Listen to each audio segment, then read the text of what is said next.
Rennes-le-Château, un nom qui rime avec mystère et qui est invariablement associé au personnage de l'abbé Saunière. Au fil du temps, son enrichissement, ses constructions pharaoniques et son train de vie, ainsi que les explications désinvoltes qu'il donne, vont troubler les hautes instances ecclésiastiques, ainsi que les habitants de la région. Des rumeurs les plus folles courent sur l'homme d'église que l'on va surnommer le curé aux milliards, puisqu'on le soupçonne d'être en possession d'un fabuleux trésor qu'il aurait soigneusement préservé, un trésor que tout le monde cherche encore aujourd'hui.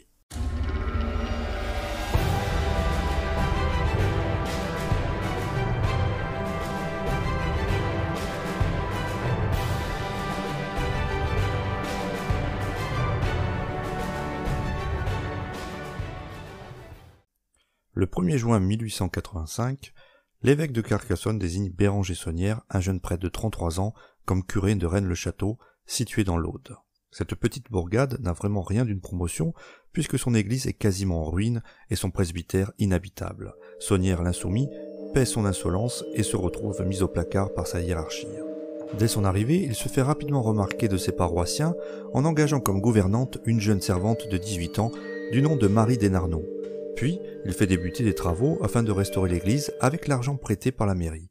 Les années passent et force est de constater que le prêtre a non seulement entièrement refait et décoré son église et son presbytère, mais également fait construire une tour néo-gothique ainsi qu'une villa sur 3 étages. Tout cela représente évidemment des coûts incompatibles avec ses moyens financiers connus. L'abbé laisse même enfler délibérément la rumeur selon laquelle il aurait trouvé un trésor. Mais de quel trésor pourrait-il s'agir ? Les bruits courent en tout cas que la région regorge, et l'on sait que Saunière adorait battre à la campagne. On parle ainsi d'un trésor wisigoth, qui serait caché au fin fond d'une grotte perdue dans la montagne. Trésor qui aurait compris le butin du pillage de Rome en l'an 410, dérobé par les Romains à Jérusalem au 1er siècle. Pour certains, Saunière aurait trouvé le trésor des rois de France, caché dans le Razès, plus précisément à Rédaé, soit Rennes-le-Château, par Blanche de Castille. Il y a aussi le trésor des Cathares, puis celui des Templiers. Cependant, l'abbé Saunière ne semble pas être le seul religieux du coin à jouir de fortunes semblables. C'est le cas de l'abbé Gélis, qui sera mystérieusement assassiné en 1897. L'assassin ne sera jamais retrouvé. Ce que l'on sait, c'est que le mobile du meurtre n'était pas l'argent, puisque les gendarmes retrouveront d'importantes sommes en pièces d'or cachées chez lui. On trouve aussi l'abbé Boudet, curé à Rennes-les-Bains et intime de Saunière. Les deux prêtres partaient souvent en excursion dans la campagne. Le trio aurait-il pu découvrir un trésor ? Aucune preuve ne permet de le dire. Trésor ou pas, le train de vie du curé fait jaser les villageois et grincer les dents de l'évêché, qui l'accuse de simonie.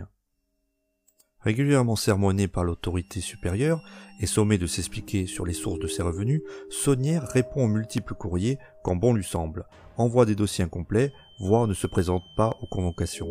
Agacé, Monseigneur de Beauséjour lui intente en 1910 un procès canonique. Le procès traîne en longueur.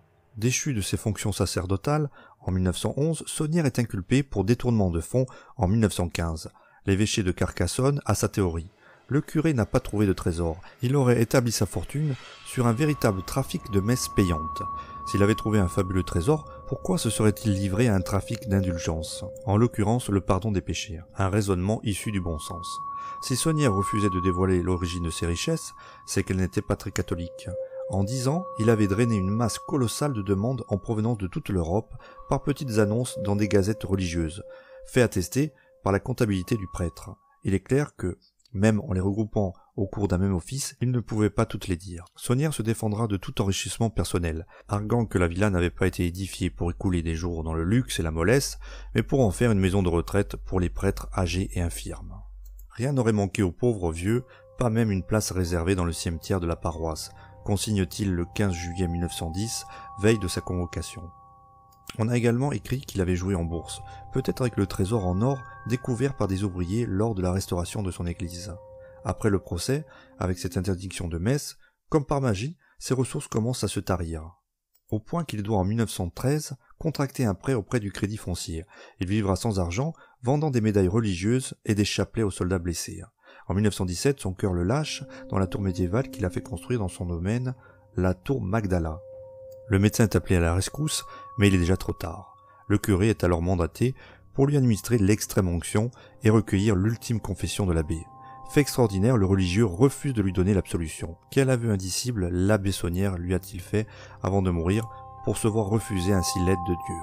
Ça reste à ce jour un des secrets de l'histoire de Rennes-le-Château. Le curé ayant mis tous ses biens au nom de sa servante Marie Desnarnaud, c'est elle qui en hérite. Leur relation était très ambiguë. Survivant comme elle le pouvait, la madone du curé céda le domaine à Noël Corbu, qui le transforma en hôtellerie. C'est à partir de là que le mythe de Rennes-le-Château va se propager et dépasser les limites du village. Les affaires n'étant pas florissantes, la faute aux touristes qui ne se précipitent guère dans ce petit village isolé, le restaurateur a l'idée géniale de médiatiser l'histoire de Rennes-le-Château.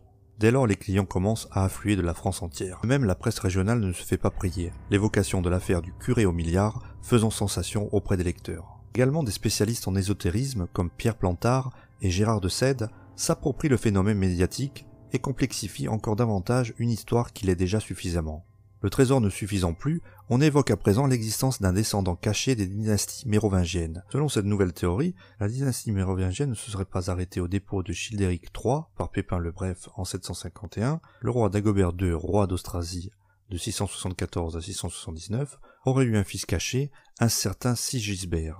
Les gens disent qu'après l'assassinat de son père, le prince aurait été pris en charge par sa mère Gisèle, puis envoyé se cacher dans le Razès, tout près de Rennes-le-Château, d'où celle-ci était originaire. Il aurait vécu là-bas, donnant naissance à une lignée perdue de rois mérovingiens. De nouvelles énigmes émergent. Ainsi, le Christ, survivant au supplice de la croix, serait avec Marie-Madeleine, Marthe et Lazare venu finir ses jours dans le Razès. Quant à Marie Desnarnaud, elle mourut le 29 janvier 1953 avec le secret de Saunière qu'elle avait pourtant maintes fois promis de révéler, ouvrant la voie aux hypothèses les plus fantaisistes. Mais ceci est une autre histoire qui sera contée une autre fois. Voilà, j'espère que vous avez aimé cette vidéo. N'oubliez pas de mettre un pouce bleu si elle vous a plu et de vous abonner pour être au courant des prochaines sorties. Vous pouvez également laisser un commentaire si ça vous dit afin de partager vos théories sur le mystère de Rennes-le-Château. Quant à nous, on se retrouve prochainement pour une nouvelle vidéo sur Hérodoc, la chaîne Histoire. À bientôt.